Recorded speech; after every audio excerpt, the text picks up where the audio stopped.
Ang kwento. Ang kwento. Mula sa mahiwagang Burnay. Mula sa mahiwagang Burnay. Sa mahiwagang Burnay.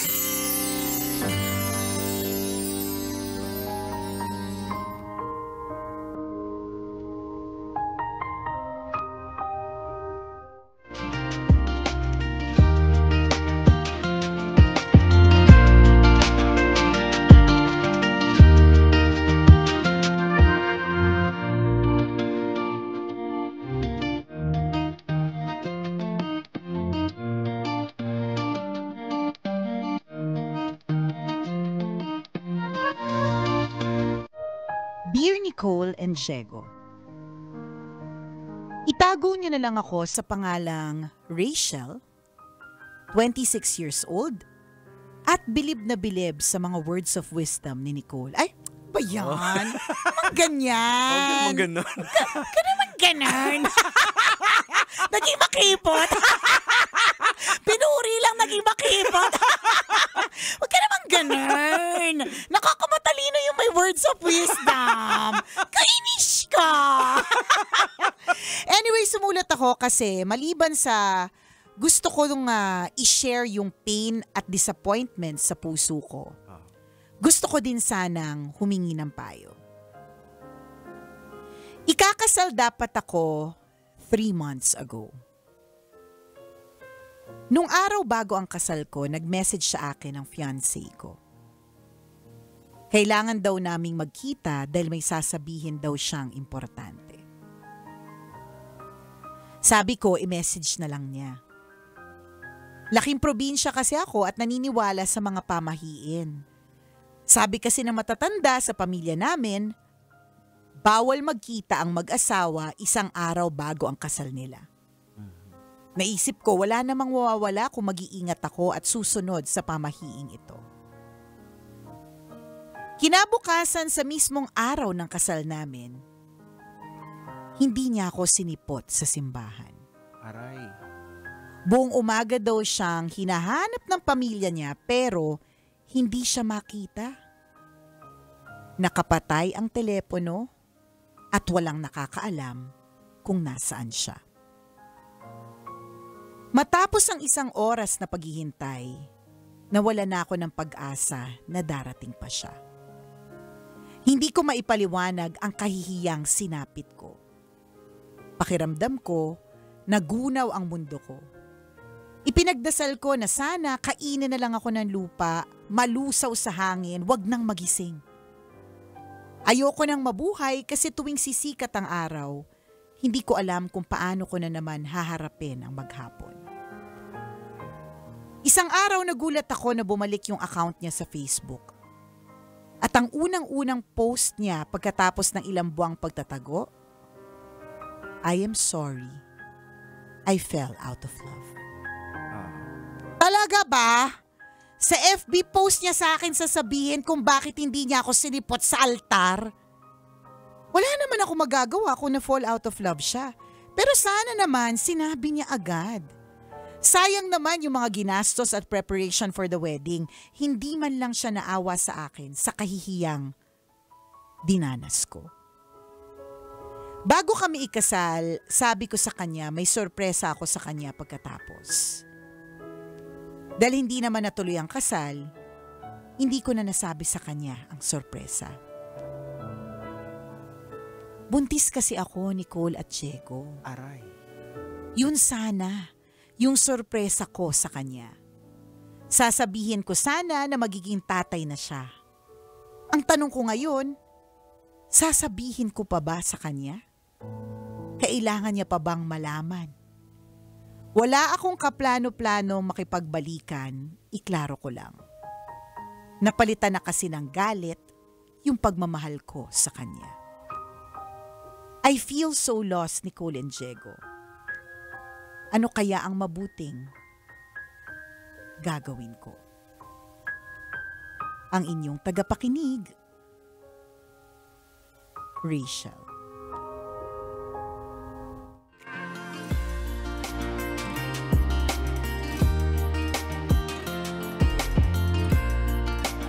naman itong problema. Correct. Totoo pala yung sinasabi nilang runaway groom. Oo. Meron akong mga kakilala na nasa industriya ng wedding na tinatanong ko sila eh. Oo. Totoo ba? Nangyayari ba talaga yung mga ganyang klase mga eksena? And meron talaga. May mga nangyayari. Meron talaga. Hindi siya pampelikula. Hindi siya... Pangkanta lang na Oo. Michael Learns to Rock. 25 minutes correct, too late. Correct. Diba? Hindi siya ganon. Oo. Diba? Sorry kasi hindi ko nabutan si Michael Learns to Rock. Ay, ganun ba? Billie Eilish. Hindi nga masabi. Hindi nga masabi ng Ano tama. sabi mo? Billie ano? Joke lang. Billie Jean. Sabi ko nga Billie Jean eh. Bagay Mas sa luma iyo, pa pala. bagay sa iyo mag-meow tayo sa headset mo. Meow, meow, meow, meow. Kaya hindi ko naabutan si Michael Learns to Rock. 25 minutes too late. Charat! So it happens, 25 minutes too late. Akala natin sa kanta lang nangyayari. It happens na akala natin sa pelikula lang nangyayari yung mga talagang tumatakbo. Runaway Bride, di ba? Kay Julia Roberts Roberts, di ba? Hindi. Totoong Nangyayari in real life. At ito ay based on experience ng mga kaibigan kong mga suppliers, mga gumagawa ng gown, nagme-makeup, yung nangyayari pala talaga. And in this case, itong tagapakinig natin na si Rachel, nangyari din sa kanya. Ang saklap eh. Oo. Lalo pa kung halimbawa, Jegs, isipin mo, hindi pa fully paid ang suppliers, ikaw pa nagbayad. Isa pa yun. Yun talaga yung pinakamabigat eh.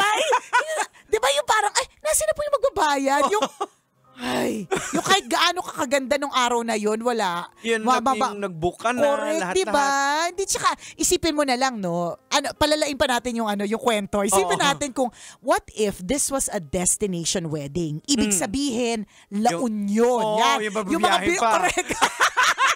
Tapos, what if si Rachel ang nag-iisang anak o kaya nag-iisang apo o unang ikakasal na tumawid pa yung mga taga-Canada. Correct. Diba? Yung mga ganon. Galing ibang bansa. Correct. Umuwi pa. Yung ganon. So, isipin mo na lang yung kahihiyan, diba? Tsaka yung syempre siguro, bago yung date na yon, talaga namang halos yun ang posting na 6 days to go. Correct. 5 days to go. May countdown. Ka pa. Ang countdown niya siguro 2 years. Diba? Tapos, yung ba mga ganon. Kaya ramdam natin yung kahihiyan ni Rachel. At hindi talaga madali to let go of that. Although, ang medyo mali lang din, in fair naman kasi, nagsabi naman din talaga yung lalaki. Ayaw mo lang din kasi talagang kitain. Ang hindi ko lang din talaga maintindihan, ba't hindi na lang nga minessage? Diba? Kahit pa paano, i-message na lang. Kung talagang walang bala ka makapagkita ito, i-message man lang. Pero in fair, nagsabi yung lalaki na may importanteng sasabihin. Diba? Hindi ka namin piniblame. Diba? Kasi I'm sure, sinisi mo na yung sarili mo na, oo nga, no, nagsabi naman sa akin, tas hindi ako pumayag dahil nagpapaniwala ako sa mga pamahiin. O isang aspect din yan hindi po lahat ng pamahiin dapat paniniwalaan po natin. Correct. Kasi hindi natin alam ang basis niyan. Well, Rachel, this is not to sugarcoat yung sa sitwasyon. Kasi legit yung nararamdaman mo. Correct. Pero ako, nakikita ko na maybe this is a blessing in disguise. Ay, baka. Kasi imaginein mo kung natuloy nga yung kasal nyo, nag-reception kayo, pero na fall out of love na yung makikisama ka sa taong hindi ka mahal. Ay, totoo mas yan. matindi. Mas mahirap at mas masakit. Yes. Kasi alam mo, totoo ka dyan na, Jegs Kasi yung kahihiyan ng mga taong lumipad pa from Canada, kwento na lang namin ni Diego to, hindi naman namin sure kung may kung may mga talaga lumipad from Canada. Diba? Yung mga destination wedding, ganyan. They will eventually forget about it. Pwedeng pag-reunion o kaya bumalik ibalik sa kanila ng FB memories, yung mga ganon. Pero yung fact na yung makikisama ka sa isang lalaking hindi ka na pala mahal on the onset, ikaw ang magdadala nun eh. Correct. Itong kahihiyan na to, lilipas din to lilipas din yan. Totoo yan. Lahat po ng scandal na akala ng mga iba na pag-uusapan. Yes, pag-uusapan, maaaring 1 linggo, 2 linggo. Paminsan-minsan pumipitik-pitik yung scandal at scandal talaga naisip ko, no? Hindi kasi scandal. Nakapanood ka, no? Oo naman. Hindi kasi diba pag scandal, parang ang hirap kasi nito eh. Oo. Sobrang kahihiyan talaga yung Correct. scandal. Pero hindi ba't lahat ng scandal natatapos din? Namamatay din siya, Kasi nagkakaroon may bagong scandal Correct, ulit. correct. I was about to say, may bagong scandal o hindi na scandal na as in like sexual na scandal. Yung mga yung mga issues natin. Oo. Yung mga news. Ang bilis pa naman ng panahon ang bilis, ngayon. 'di ba? Akala mo trending isang araw, pangalawang araw hindi na trending, 'di ba? So lilipas din. Pero tama yung POV ni Diego na pero yung ikaw na makikisama ka sa isang lalaking hindi ka na pala mahal, pero para lang hindi ka mapahiya, Oo. pakakasalang ka. Ang sakit nun. Mas mahirap yun kasi ikaw dala-dala mo to every day. Correct. Ayan. Hindi ito yung basta-bastang lilipas. Tapos, higit pa sa lahat, apakahirap na mga annulment, Oo. divorce, yung mga Sinabi mo ganon. pa, yung yaman mo. Correct. Di ba? Yung mga, correct, di ba? Paano ko, halimbawa, ano yun pa natin yung storya? O pamanahan siya nung galing Correct! Canada. Totoo! May conjugal kinemerut pa. Oo. Na basta-basta hindi basta-basta mahati. Yung bang mga ganon? Mga naiisip namin. So, it may be, tama ka, Jegs, no, na itong mga rejections na ito are actually redirections. Ang hirap lang talagang intindihin na how can this be a blessing? Correct. Iniwan ako. Tama. Diba? Hindi ako sinipot. How can it be a blessing? Diba? But eventually, you will understand why. Doon sa question, Jegs, Sa tanong niya, na kailangan daw bang sabihin? Sa tingin ko, deserve naman niyang malaman. Sa tingin ko, basic eh. Oo. At hindi mo naman matatago yan eh. Hindi, lalo na kung parehas na parehas yung pwesta ng nunal, di ba? Pag lumaki na yung Pag lumaki yung bata, tatanungin, nagtatanong, magsisinungaling ka pa. Sa true. Mahirap mabuhay sa kasinungalingan. Correct. Ayaw din naman natin ng ganun. Tsaka alam mo naman na yun ng tatay, di ba? So, yes, he deserves to know. Ngayon, hindi mo, sabi mo nga, wala kang balak na ibalik siya sa buhay mo. Eh di wala. Oo. Pero, alam lang dapat niya. Para yung suporta din sa bata. Yes, ganon. Diba? Maging practical din. Tama, 'di ba? Doon na lang din tayo. Or for all we know, baka naman merong second chance. Hindi natin alam. masasabi, Yes, 'di ba? May mga ganun, may ang daming akala mo hindi pwede mangyari pero nangyayari. 'Di ba? Who would have thought sa countdown mo kung anong countdown mo na 'yan? Na hindi ka pala sisiputin. So yung second chances with this guy is not impossible. Correct. 'Di ba? Tama.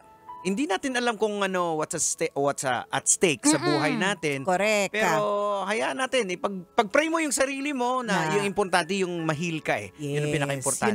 Yun na muna. Kung sa ngayon hindi mo pa masabi, galit ka pa sa kanya, gets naman natin yun. Pero in time, then you tell him. Deserve pati na malaman nung bata na meron naman siyang tatay at hindi siya nanggaling sa singaw. Correct. Diba? Putok sa putok sa buho, parang parang ganon. Diba? Deserve naman. But sabi nga ni Diego, give yourself time to heal. Sana hindi naman to 2 decades and 3 days. Wag naman. 23 na nun yung anak mo. Malay mo may talagang nakatalaga sa'yo na mamahalin ka ng sobra-sobra at mayaman. Tama, di ba?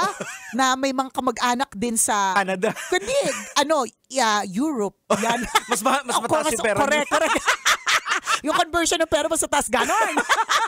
Hindi natin masasabi talagang always at the moment we don't get why things have to happen. Yan. At ikwento mo uli sa amin. Yung, kapag ka naintindihan mo na kung ba't kailangan mangyari.